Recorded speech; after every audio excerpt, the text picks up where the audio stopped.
She walked into the boutique with quiet confidence, just looking to browse a few designer handbags on a sunny afternoon. Dressed in casual clothes, soft-spoken and polite, Danielle Carter didn't fit the typical image that the store's staff believed belonged in their exclusive luxury space. Within minutes, she was humiliated, told she didn't belong, that she couldn't afford anything there, and was asked to leave in front of other customers. But what they didn't know, and would soon regret, was that Danielle wasn't just anyone. She was the wife of Elias Carter, a reclusive tech billionaire with enough power to buy not just the boutique but the entire block it sat on. And in less than an hour, the same staff who looked down on her would find their doors locked, their store emptied, and their futures uncertain. This isn't just a story about racism, it's about quiet power, unexpected justice, and what happens when the person you judge turns out to own the very ground you're standing on. By the end of this story, you'll see why sometimes the best revenge doesn't need to raise its voice, it just signs the deed. It was a golden breezy Saturday afternoon in Beverly Hills, and the sidewalks along Rodeo Drive shimmered with well-dressed shoppers, valet lines, and the hum of expensive engines. Among the steady buzz of tourists and luxury seekers, Danielle Carter strolled alone, soaking in the calm. In her early 30s, she moved with quiet confidence, her posture straight, her steps light, her dark curls tucked into a soft silk scarf. Danielle wasn't trying to make a statement with her outfit. She wore a pair of fitted jeans, clean white flats, and a cream blouse that hinted at elegance without screaming wealth. A leather tote hung from her shoulder, one she'd owned for years. To most, she looked like a well-groomed local simply enjoying her day off. But inside, Danielle was more than that. She was someone who had once been overlooked, dismissed and underestimated, and who had vowed never to treat others the same. When she stepped through the glass doors of Marc Luxe, one of the city's most prestigious and private fashion boutiques, the mood shifted almost instantly. The soft chime above the door announced her entrance, but instead of being welcomed, Danielle was met with a strange icy pause. Behind the sleek marble counter stood Victoria, the boutique manager. Her blonde hair was perfectly pinned, her suit tailored, and her expression unreadable as she caught sight of Danielle. She leaned subtly toward her assistant, a younger woman named Ashley, and whispered something with a smirk that made Ashley cover her mouth and suppress a laugh. Danielle saw it, heard it, almost, in the silence. Still, she walked forward with a gentle smile, her eyes falling on a shimmering limited edition handbag displayed behind the glass, the kind of piece a collector might fly across the country to see. Danielle leaned in slightly to admire the craftsmanship, when suddenly, a shadow stepped in front of her. "Victoria, I'm sorry," the manager said in a clipped tone, her arms crossed tightly. "These items are exclusive. We don't allow open browsing without an appointment." Danielle blinked, momentarily caught off guard. "I didn't realize," she replied gently. "I just wanted to take a closer look." Victoria's gaze was sharp,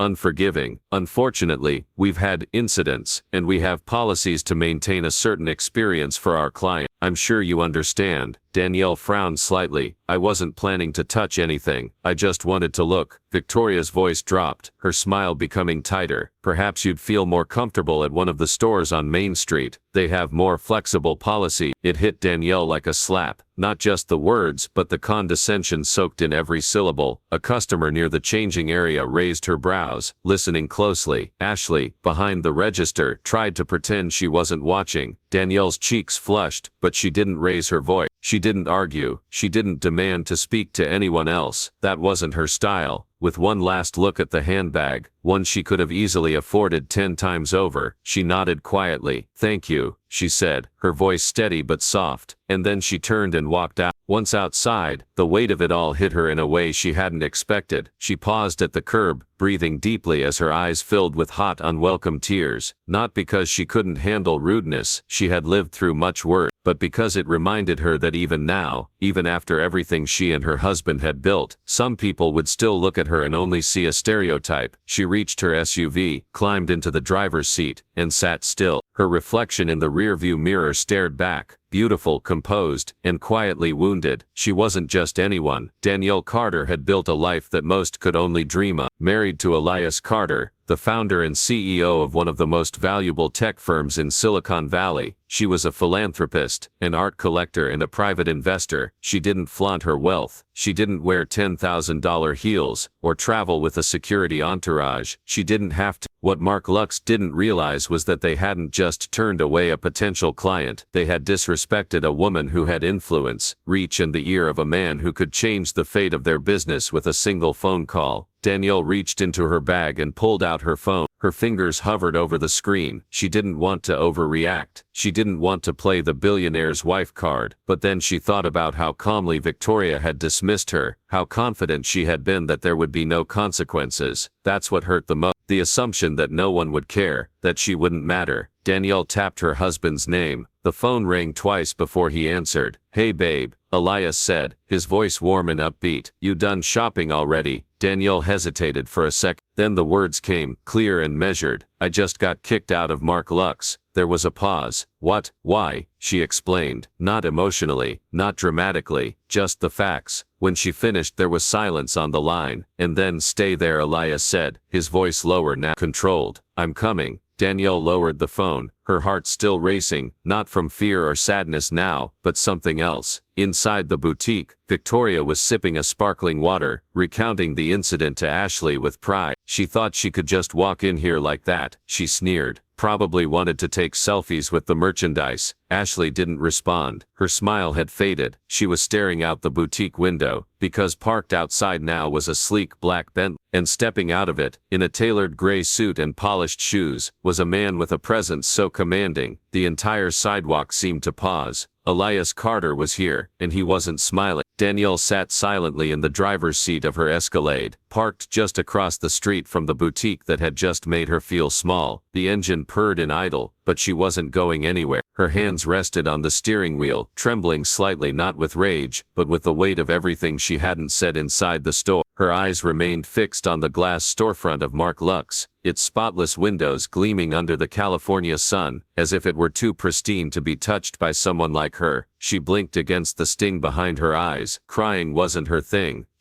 But even the strongest people cracked when the hurt came not from loud insults, but from cold silence, from being treated like you didn't belong. Finally, after several minutes of stillness, she reached for her phone. Her thumb hovered over Elias's contact for a moment, before she tapped it. The phone rang twice. "Hey babe," came her husband's cheerful voice, warm and familiar. "Everything okay?" Danielle hesitated. She didn't want to ruin his day, but what had just happened couldn't be brushed aside. "I just got kicked out of Mark Lux," she said quietly. There was a pause. The background noise on Elias's end faded. "What happened?" she told him. No embellishment, no anger, just a steady recounting of how she'd walked into the store and been dismissed before she could take 2 steps toward the merchant. She told him about the way the manager looked at her, the way her assistant smirked, the comment about Main Street. Elias didn't say anything for a moment. Then, in a voice calm but firm, he said, "Stay there, I'm coming." He ended the call before she could respond. Danielle looked down at the screen for a moment, then exhaled a long, slow breath. Part of her worried Elias would go in guns blazing, figuratively, of course. He had a tendency to protect her fiercely, but part of her also trusted him to handle things the way he always did, with quiet power. Across the street, the boutique doors opened and closed, letting out a group of giggling tourists with designer bags. The manager, Victoria, stepped to the window, sipping a sparkling drink, and chatting with her assistant, like nothing had happened. Danielle's jaw clenched. Exactly 17 minutes later, a black Bentley rolled up beside her Escalade. It didn't blast music, or draw attention. It didn't need to. The car itself was a statement, sleek, powerful, and understated in the most deliberate way. The driver's door opened, and Elias Carter stepped out. He was every bit the billionaire the world imagined, tall, commanding, dressed in a crisp gray suit that looked like it had been made for him, because it had. His polished shoes clicked softly against the pavement as he walked toward her window, but his face wasn't angry, it was calm.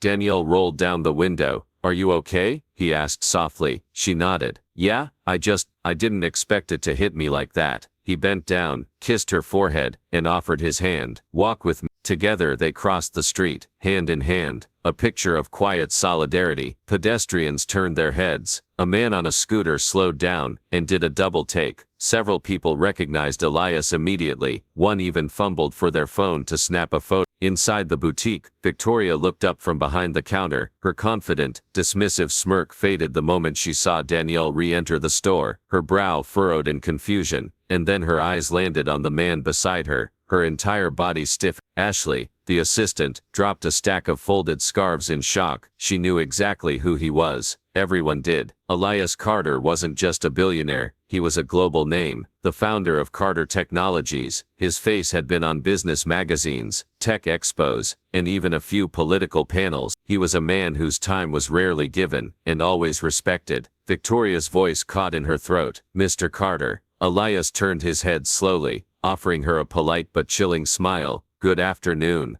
Are you the manager?" Yes, I am," she stammered, brushing invisible lint from her blazer. "Excellent," he said, stepping forward. "Then you're exactly the person I wanted to speak with." Danielle stood silently by the door, her expression unreadable. Victoria glanced at her nervously, then back at Elias. "There must be some misunderstanding. We had a very busy day, and there's no misunderstanding," Elias said, his tone still polite but sharp. "My wife came in here to browse, and you treated her like a criminal." Ashley opened her mouth to say something but thought better of it. Elias placed his hands on the glass counter, leaning in slightly. "I don't need an apology. I don't even need an explanation. I just need you to understand what happens next." Victoria blinked. "Excuse." Elias reached into his pocket and pulled out his phone. "You've been leasing this space from a company called Westbridge Properties, correct?" "Yes," she replied slowly. "I own it," he said simply. "All of it. The building, the land, the company that holds your lease." Victoria's knees nearly gave out. "You have until the end of the day to vacate the premises," Elias continued, not raising his voice once. "A formal notice is being sent to your email as we speak. Don't worry, we'll give you time to remove your inventory. But this store, this business, it's done."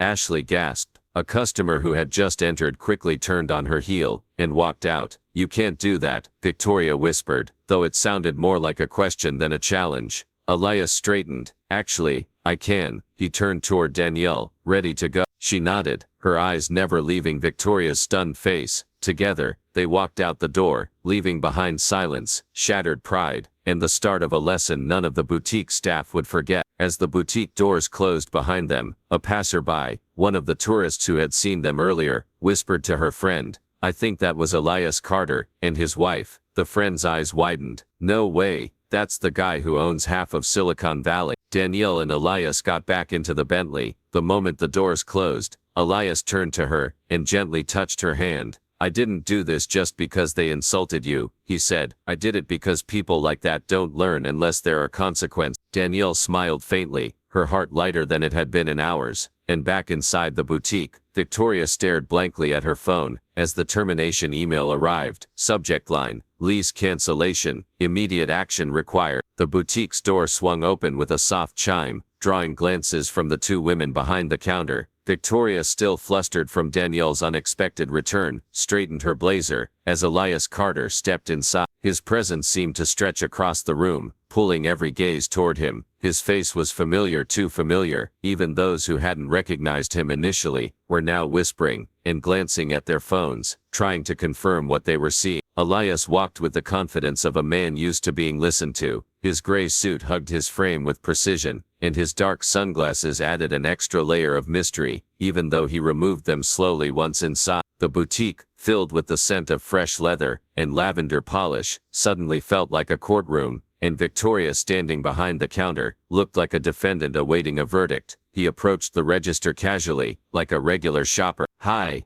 Elias said coolly, placing his sunglasses in his inner pocket. "I'm looking for the manager." Victoria swallowed hard. That would be me," she said, her voice an octave higher than usual. "Perfect," he replied with a calm smile. "I wanted to discuss a business opportunity." Her posture shifted. She adjusted her necklace and gave a nervous chuckle. "Oh, what sort of opportunity?" "I'd like to make an offer on this location," Elias said smoothly. "Actually, on the entire building." The room fell into a hush. A young couple browsing shoes turned to listen. Ashley, the assistant, froze mid-fold with a scarf in her hands. Victoria laughed awkwardly, trying to recover. "Oh, I think there's been a misunderstanding. This boutique isn't for sale. We're doing quite well, actually. We've been here for over 3 years." Elias tilted his head, pulling out his phone. "Yes, I'm aware, because according to public records, the building owner is a private equity firm called Marson Equity Holdings, which I happen to control." The color drained from Victoria's face as she blinked at him in disbelief. "You've been leasing from me," Elias added, "for the last 3 years." A beat passed, then another. Ashley gasped audibly. One of the customers near the dressing room mouthed, "Oh my God." Elias set his phone on the counter, screen turned toward Victoria. It displayed the official ownership record, with Marson Equity Holdings listed as the holding entity. His name was clearly tied to the firm. There was no mistake. I had no idea," Victoria stammered, her voice nearly lost. "No one told me."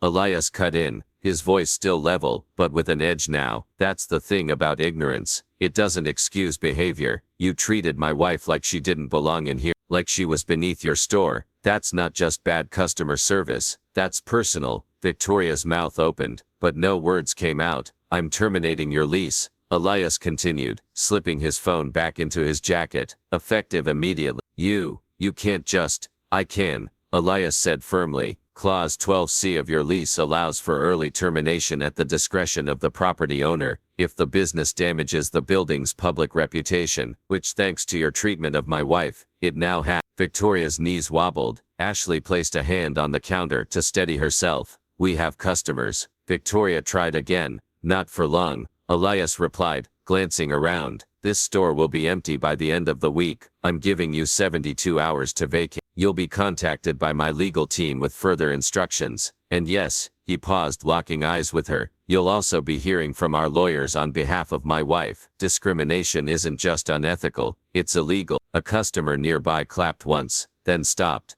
unsure if it was appropriate. Another whispered, "Good for him," under her breath. Victoria was frozen, the blood drained from her face. The same pride she had wielded like a weapon earlier had now vanished, replaced by panic. "I didn't mean to discriminate," she began weakly, her voice cracking. "But you did," Elias interrupted, "and meaning isn't the same as impact." Ashley finally spoke up. "Mr. Carter, I'm sorry. I didn't know. I'm not here for your apology," Elias said, his gaze cutting through the air like a blade. "You stood by and laughed, while your manager insulted my wife. That's complicity." The room was dead silent now. Not even the music playing in the background felt loud enough to break the tension. Elias turned toward the door, signaling to Danielle, who had waited patiently outside, giving him space to handle the confrontation. She walked in gracefully, not with vengeance in her eyes, but with dignity. When she entered, Elias took her hand. "This is my wife," he said, his voice calm but commanding. "The woman you dismissed, the woman you judged based on the clothes she wore instead of the heart she carried." Victoria looked at Danielle like she was seeing her for the first time, not as someone beneath her, but as someone far above. Danielle didn't say a word. She didn't need to. They turned together and walked toward the door. But before leaving, Elias paused, turned back and added, "This space will be something new in a few months, something better, inclusive, respectful, and you'll see my wife's name on the sign." Then he opened the door for her. Danielle smiled politely at the stunned customers and employees before stepping out into the sunlight. As the boutique door clicked shut behind them, Elias gently squeezed her hand. "You okay?" he asked. She nodded. "I am now." They walked down the sidewalk together, side by side, not as a power couple flaunting revenge, but as two people who had just made something right. By the time the sun rose the next morning, the fallout had already begun. A young shopper, no older than 19, had been browsing near the accessories section of Mark Lux. When Elias and Danielle had returned to confront Victoria, she'd recognized Elias instantly. She was a computer science major,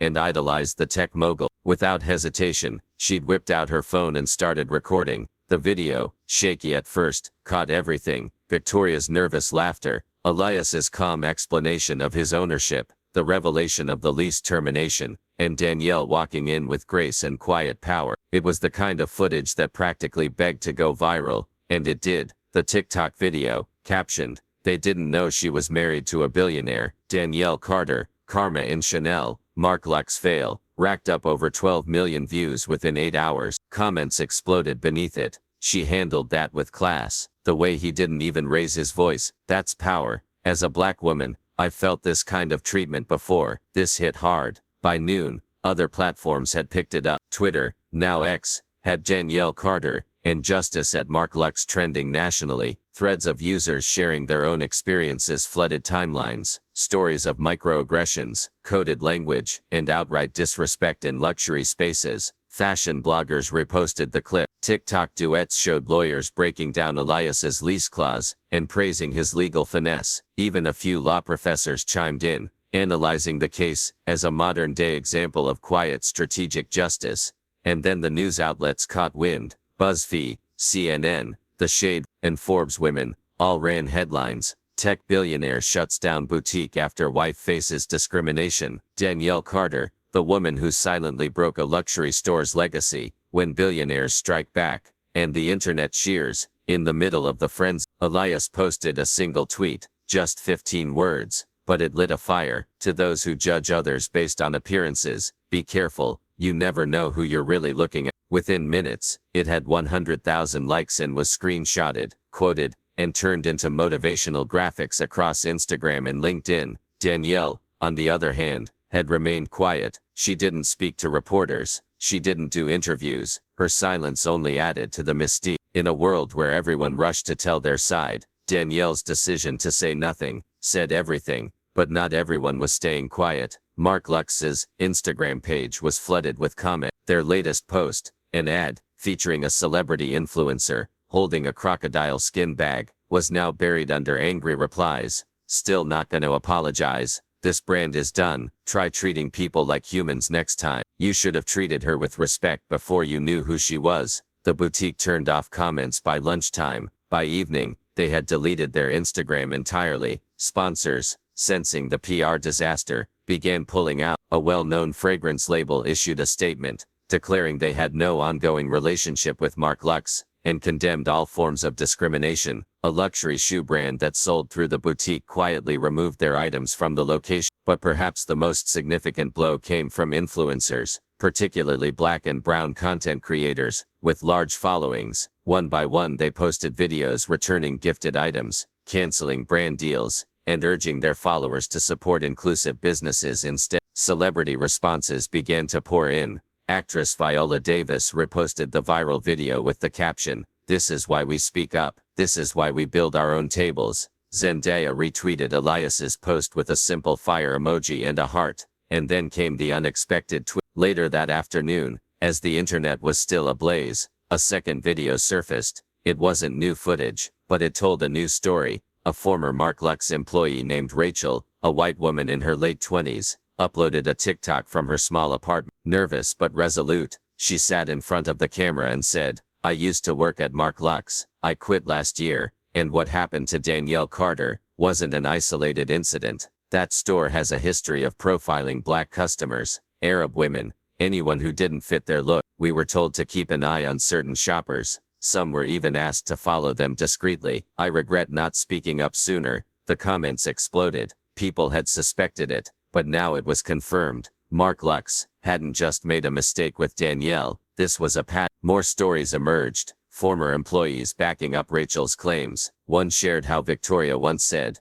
"If they can't afford it, they shouldn't waste our time." When a Latina woman tried on a $4,000 coat, the fallout intensified. A civil rights organization issued a statement, calling for a formal investigation. Lawyers began discussing whether Mark Lux could face a class action lawsuit for discriminatory practices. Meanwhile, Danielle sat in her living room, scrolling quietly through the coverage. The public's reaction overwhelmed her. She hadn't expected this, hadn't even wanted it. All she had done was walk into a boutique and ask to browse. But now she represented something far bigger than herself. Across the room, Elias was on a Zoom call with his legal team, organizing the logistics of the store closure and prepping for a press release. When he looked up and saw her staring at the screen, he smiled softly. "You okay?" he asked. Danielle nodded. "I'm just processing. I didn't think it would turn into this." "That's because you weren't trying to make a scene," he said. "You were just being yourself, and that's what made them uncomfortable." She looked back at her phone, where a side-by-side meme of her and Victoria had gone viral with the caption, "One judged, one rose above. Guess who owns the building?" Danielle laughed despite herself. "The internet is wild." Elias chuckled. "Let them have their moment. You earned it." And just as she put her phone down, another notification popped up. A private message from a major talk show host's producer. "We'd love to have Danielle Carter share her story. The world is listening." It had been exactly 1 week since the viral video catapulted Danielle Carter into the national spotlight. In that time, the internet had dissected every frame, every sentence, every glance exchanged between her and Elias during the confrontation at Mark Luck's. Think pieces were written, podcasts debated it. College classes even began citing it as a case study in race, wealth and power dynamics. But today, Danielle and Elias were about to speak for themselves. The invitation to appear on The Morning Table, a nationally syndicated talk show, had come 2 days after the incident. At first, Danielle hesitated. She wasn't a public speaker, she hadn't sought this attention, but Elias reminded her gently, "You didn't choose the spotlight, but maybe you can choose what to do with it now that it's here." And so that crisp Thursday morning, the world watched as Danielle Carter, formerly an anonymous shopper, stepped onto a brightly lit soundstage with millions of eyes on her.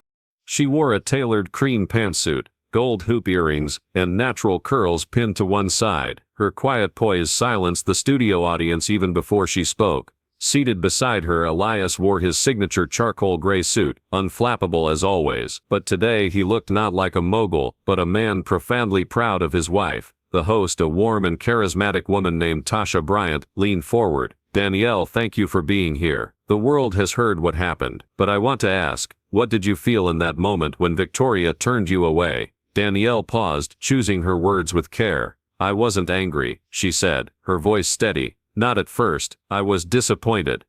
And still the color of my skin decides whether I'm seen as a customer or a threat. That's what hurt the most." The audience murmured with empathy. Danielle went on. "I've walked into a lot of stores. Some treated me with respect, others didn't. But this time was different because I wasn't invisible. I was dismissed, like I didn't belong. And when someone does that, they're not just questioning your outfit or your wallet, they're questioning your worth." Tasha nodded, visibly moved. "And Elias, you didn't explode. You didn't go on a rant. You just acted." Elias chuckled softly. "Well, yelling doesn't change systems, ownership does." The audience erupted in applause. Tasha turned back to Danielle. "There's been a lot of speculation about what would happen to the boutique location now that you've closed Mark Lex. Do you plan to sell it? Keep it empty?" Danielle exchanged a glance with Elias, then smiled. "Actually, we have a plan, and it's already in motion." Tasha leaned in, intrigued. "Do tell." Danielle's eyes sparkled.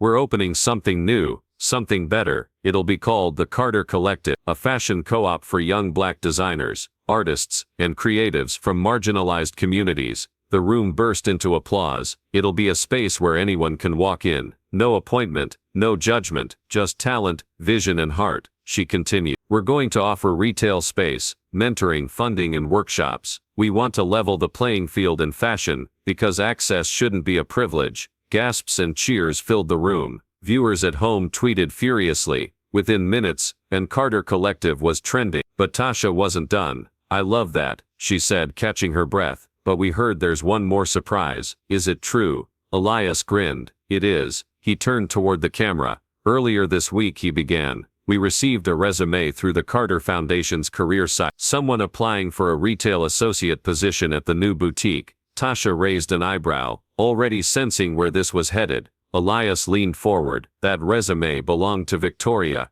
The audience gasped in unison. Danielle nodded. "She sent it in with a cover letter. No apology, just her credentials." The room was stunned into silence for a moment before Tasha finally whispered, "Wow." Elias shrugged. "I guess she's looking for a new beginning." "Are you going to hire her?" Tasha asked, stunned. Danielle didn't answer right away. She looked out at the audience, then back into the camera. "I don't know yet," she said honestly. "We believe in redemption, but redemption starts with accountability, and Victoria hasn't taken any yet." The crowd applauded again, this time with deeper respect. "She treated me like I didn't belong," Danielle added. "Now she wants to be part of something that's all about belonging." That's ironic, maybe even poetic, but we'll see. Later that day, clips from the show dominated headlines. Blogs praised Danielle's poise and Elias's quiet fire. The announcement of the Carter Collective sparked a surge of support. Designers flooded the foundation with applications. High-profile donors reached out, wanting to support the initiative. Meanwhile, outside the now empty shell of Mark Lex, workers had begun the transformation. The gaudy gold trim was replaced with sleek black paneling. The frosted glass windows were cleared,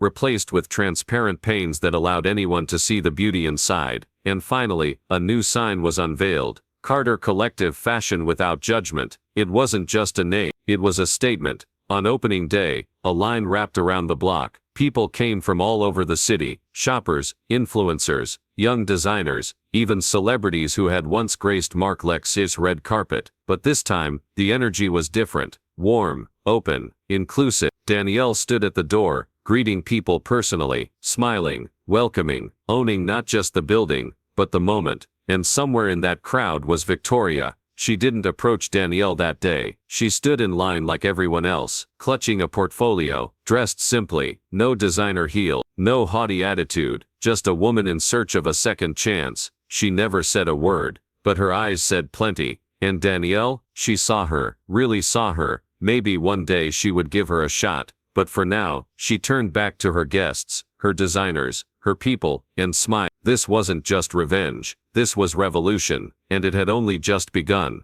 Danielle's story isn't just about fashion or wealth, it's about dignity, respect, and standing up against quiet discrimination. She could have walked away and said nothing. Instead, she turned a moment of hurt into a movement of hope, and while the boutique lost a lease, the world gained a powerful example of what grace and strength can look like in the face of prejudice. Sometimes the best revenge is revolution. If this story moved you, don't forget to like, comment, and subscribe for more powerful real-life inspired stories like this one. Have you ever been judged by your appearance? Share your story below. We read every comment, and remember, never underestimate anyone. The quietest person in the room may just be the one who owns the building. Thanks for watching Hidden Realities, where every story uncovers a deeper truth.